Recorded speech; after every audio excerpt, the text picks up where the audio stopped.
कि वे कौन से घर हैं जिन घरों में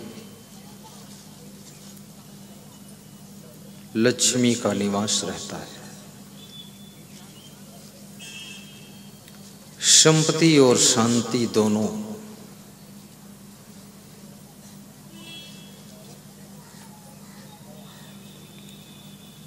प्रतिस्थापित रहते हैं।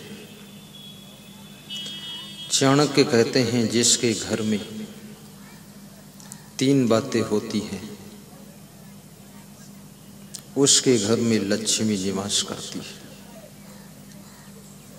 आज की एक रोटी खाने का हक तब है जब समाज को अच्छी दिशा दे सकें आप, तभी उसकी रोटी ले सकते, अन्यथा नहीं।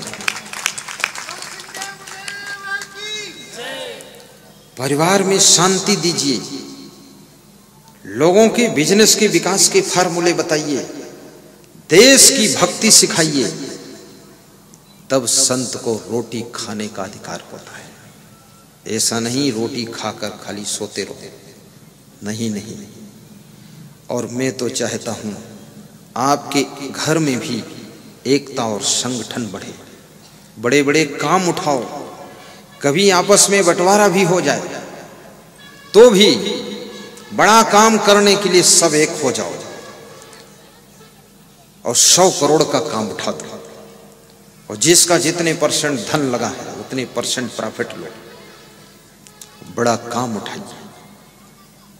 नौजवानों को भी काम करने का मौका दीजिए, वे भी आगे बढ़ें। और आपके घर में जो बुद्धिमान व्यक्ति हो उसके डायरेक्शन को सभी लोग स्वीकार कीजिए, क्योंकि याद रखना मास्टर माइंड कोई एक होता है, बाकी माइंड तो सब होते हैं, और मास्टर माइंड का पूरा खेल होता है। और मास्टर माइंड को अगर आपने प्रोत्साहित कर दिया तो आप जो 10 जन्म में करोगे वो केवल 10 साल में करके दिखा दोगे, इतना उन्नति आपकी हो जाएगी। उसके मनोबल को गिरने मत दीजिए। उससे कोई बात करनी है तो फिल्टर में छान कर बात करो। रिफाइनरी में तेल छन कर आता है, इंजन में जब डालते हो तो फिल्टर में फिर छनता है, और फिर पंप में जाता है, और पंप तेल को जंप देती तो नोजल में जाता है, और नोजल फौहारा बनाता तो आगे भेजता है। कितना फिल्टर लग जाता है, सोचिए आप वाणी बोलिए तो भी फिल्टर करके बोलिए, कोई व्यवहार कीजिए फिल्टर करके कीजिए, और कर्म करो वो भी फिल्टर लगा करके करो। झोंका झोंक कचड़ा मत पहुंचा दो वहां, अन्यथा मास्टर माइंड अगर फेल हो गया तो सारा खेल खत्म हो जाएगा। इसलिए मास्टर माइंड व्यक्ति को समझो। आश्रमों में भी कोई एक मास्टर माइंड होता है, उससे बात मत लड़ाइए, अगर वो चुप हो जाएगा उसी में विकास रुक जाएगा। आपके घर परिवार में भी एक मास्टर माइंड होता है। मैं उत्तर प्रदेश में एक घर में पधरौनी गया तो मैंने एक भक्त से कहा कि आपने मकान बहुत अच्छा बनाया है। तो उसने कहा बड़े भाई की मेहनत है और ये बड़े भाई ने इसको बनाया है। तो हमने बड़े भाई को धन्यवाद दिया कि आपने बहुत मेहनत किया, बहुत अच्छा बनाया। तो उसने कहा नहीं, बुद्धि ये छोटे भाई की लगी है, मैं खाली मेहनत कर सकता हूँ, बुद्धि नहीं है हमारे पास। तो छोटा भाई बोला नहीं नहीं, बुद्धि से भी कुछ नहीं होगा, मेहनत से धन आता है। तो बोला मेहनत तो करता हूं, अगर ये ना होता तो हम इस गांव में रह भी नहीं पाते, इसके बुद्धि से ही इस गांव में हम जमे हुए। क्या बुद्धि का खेल, सबसे व्यवहार बना लेना, तालमेल बिठा लेना। इसलिए आपके घर में यदि आपके पिता मास्टर माइंड है, बेटा मास्टर माइंड है, बहू मास्टर माइंड है, आपकी पत्नी मास्टर माइंड है, कोई भी हो सकता है। और यदि आपके घर में कई लोग बुद्धिमान हैं तो सब बुद्धिमान बुद्धिमान का आदर करो, क्योंकि कई लोगों की बुद्धि मिल करके और कमाल करेगी। पांडव जैसे थे, 5 पांडवों में एकता थी इसलिए विजय मिली। युधिष्ठिर आने वालों को मिलते थे, प्रेम करते थे, सेटिंग बिठाते थे, समझाते रहते थे, अतिथि सत्कार, भाइयों को समझाकर एक में जोड़ कर रखते थे। नकुल वाहन विभाग संभालते थे कि किस रथ का बैरिंग टूट गया है, किसका पहिया कमजोर हो गया है, कौन घोड़ा कमजोर है, वाहन विभाग उनके जिम्मेदारी, भीम के भंडार विभाग जिम्मेदारी पे था, अर्जुन की जिम्मेदारी में युद्ध विभाग था, और सहदेव की जिम्मेदारी में प्लानिंग विभाग था। सहदेव बहुत बुद्धिमान था व्यक्ति, वो प्लानिंग बनाता था। और द्रौपदी के जिम्मेदारी में पांचों पांडवों को खुश रखने की व्यवस्था थी। जिस घर की नारियां अपनी खुशी की चिंता नहीं करती हैं, अपने घर के पुरुषों की खुश रखने की चिंता करती हैं, वह नारियां स्वयं खुश भी रहती हैं और उस घर में हर कार्य में विजय मिला करती है।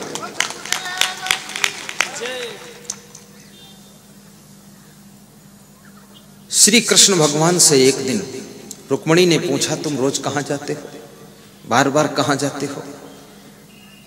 अगर आपकी पत्नी आपसे पूछे रोज कहां जाते हो, बार बार कहां जाते हो, कहां इतनी देर लगाते हो, तो इसमें बुरा मत मानना। कृष्ण भगवान से भी पूछताछ होती थी और पूछताछ होगी, पूछताछ करने का उनका हक है, क्योंकि तुम उनके पति बने हो, इसलिए पूछ सकती है, पूछना भी चाहिए।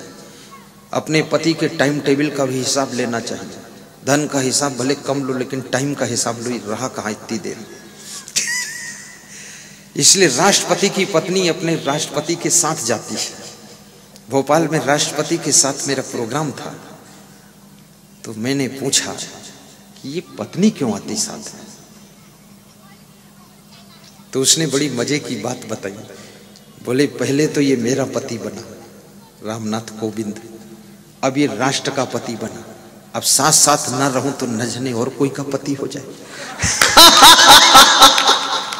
तो साथ रहना है, इसको संभालना है। पति को भी संभालना पड़ता है, पत्नी को भी संभालना पड़ता है। जिसको नहीं संभालोगे डिस्टर्ब हो सकता है। इसलिए ये बहुत बड़ी धरोहर है, इनको सबको संभालना चाहिए। तो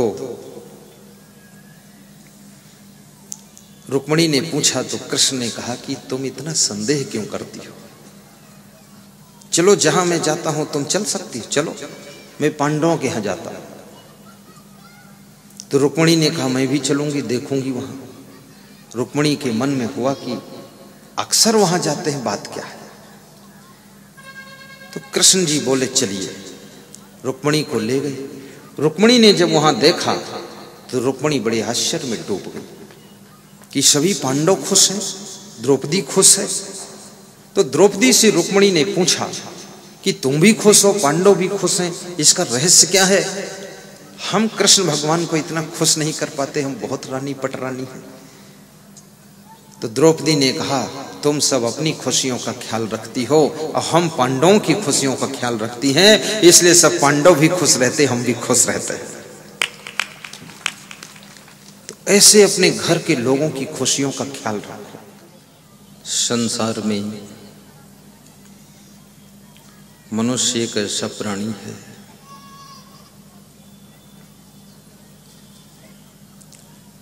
जिसका मन सदैव कुछ न कुछ चिंतन करता रहता है।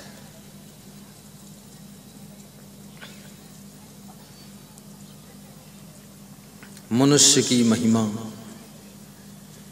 संपूर्ण पृथ्वी पर देखने को मिलती है। चाणक्य से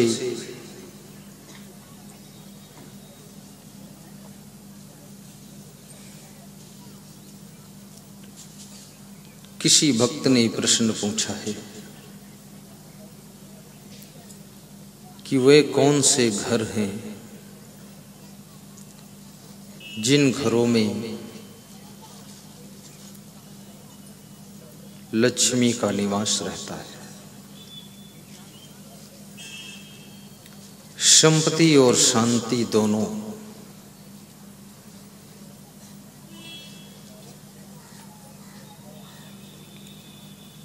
प्रतिस्थापित रहते हैं।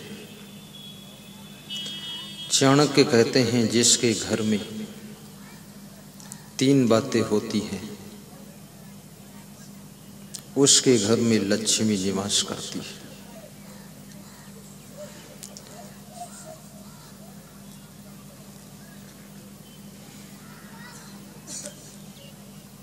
वे 3 बातें कौन कौन सी हैं, अभी थोड़ी देर में इसके बारे में बताऊंगा। संत कबीर से किसी भक्त ने प्रश्न पूछा है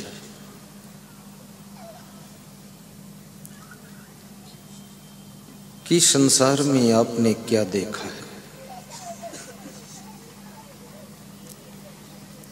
कबीर साहब जैसे महान संत से ये बात पूछी जा रही है कि आपने संसार में क्या देखा है। संसार को जितने लोग देखते हैं उतने प्रकार से देखते हैं और सबको ये संसार अलग अलग तरह का दिखाई देता है। एक ही घर में रहने वाले 10 सदस्य 10 प्रकार की अनुभूति करते हैं। कोई उस घर में आनंद मनाता है, कोई उस घर में दुख मनाता है, कोई उस घर में निश्चिंत रहता है, कोई उसी घर में चिंता में जलता रहता है। घर वही है, संसार वही है, देखने का नजरिया सबका बिलक बिलक है। तुम अपने पिताजी को किस दृष्टि से देखते हो, मां को किस रूप में देख रहे हो, और जिसके पास में देखने का ढंग आ गया उसके लिए संसार सुखद लगने लगता है। संसार को यथार्थ दृष्टि से देखो, ये जैसा है वैसा दिखना चाहिए, पर ये संसार जैसा है वैसा दिखाई नहीं देता है। दुर्योधन जैसी दृष्टि आपकी है। दुर्योधन को जल की जगह थल और थल की जगह जल दिखता था। भीम ने दुर्योधन को कहा था कि भाई साहब, जहां जल दिख रहा है वहां थल है और जहां थल दिख रहा वहां जल है। दुर्योधन ने सोचा भीम हमारे साथ में मजाक कर रहा है। भीम और दुर्योधन में सदैव से अनबन रहती थी और बचपन से ही भीम दुर्योधन के बीच में व्यवहार बिगड़ गया था। फर्स्ट मिलन लास्ट इंप्रेशन लेकर आता है, इसलिए फर्स्ट बार सासू बहू का जब मिलन होता है, यदि संतुलन बैठ गया तो जिंदगी भर ठीक व्यवस्था चलेगी। अगर फर्स्ट मिलन में ही दोनों डिस्टर्ब हो गए तो जिंदगी खटर पटर में ही बीतेगी।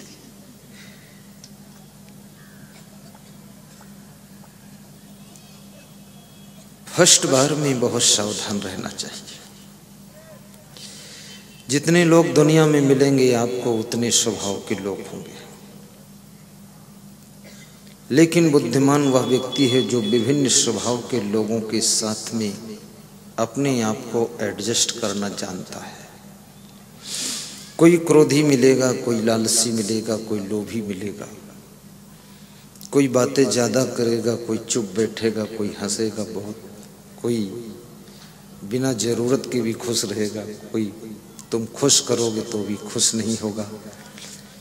अनेक स्वभाव के लोगों के साथ में समायोजन बिठाना ही जीवन जीने की कला कहलाता है, और ये कला जिसको आ जाती है उसकी जिंदगी की कला कलेश खत्म हो जाती है।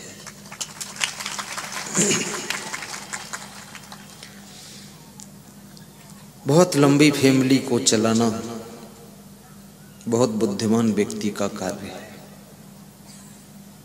वो राम के साथ राम बन जाता है, लक्ष्मण के साथ लक्ष्मण बन जाता है, भरत के साथ भरत बन जाता है, शत्रुघ्न के साथ शत्रुघ्न बन जाता है।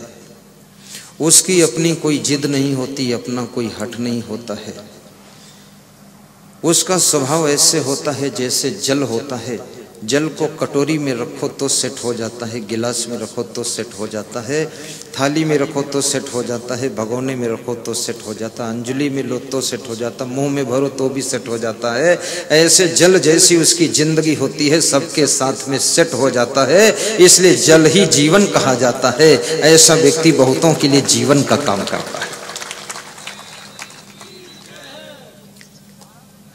परंतु वही जल जब कठोर बर्फ बन जाता है तो जिस आकार में वो बर्फ बनता है फिर वो दूसरे आकार में सेट ही नहीं होता है।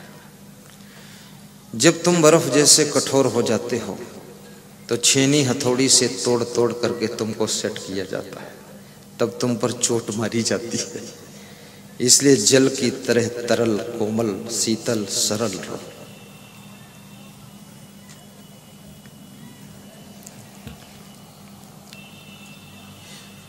मनुष्य जीवन में स्वभाव का बड़ा महत्व होता है। कांटों में भी तुम हंस करके जिंदगी जी सकते हो।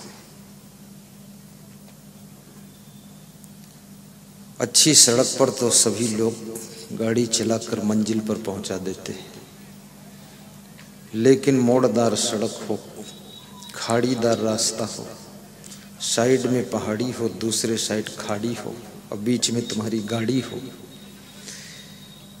और मोड़ भी कदम कदम पर हो, उस समय कुशल ड्राइवर की पहचान होती है। जिंदगी की गाड़ी को भी बहुत कुशलता से चलाने की आवश्यकता है। जिद मत किया करो, दूसरों की उचित बात को मान भी लिया करो। कम समय में अधिक कार्य करने की तरकीबें ढूंढा करो। ऐसी बात बोला करो कि दूसरों का दिल खुश हो जाए। रामेश्वरम आश्रम के द्वारा, रामेश्वर पूज्य श्री रामेश्वर आश्रम, ये महाराज जी यहाँ के बहुत बड़े संत हो चुके हैं, ब्रह्मलीन हो गए।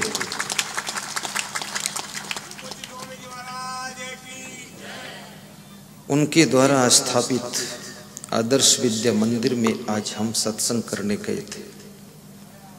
विद्यार्थियों को 8 फार्मूले बताए थे हमने।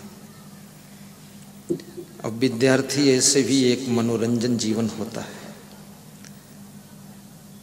35 मिनट तक प्रवचन किया, विद्यार्थी खूब हंसते थे।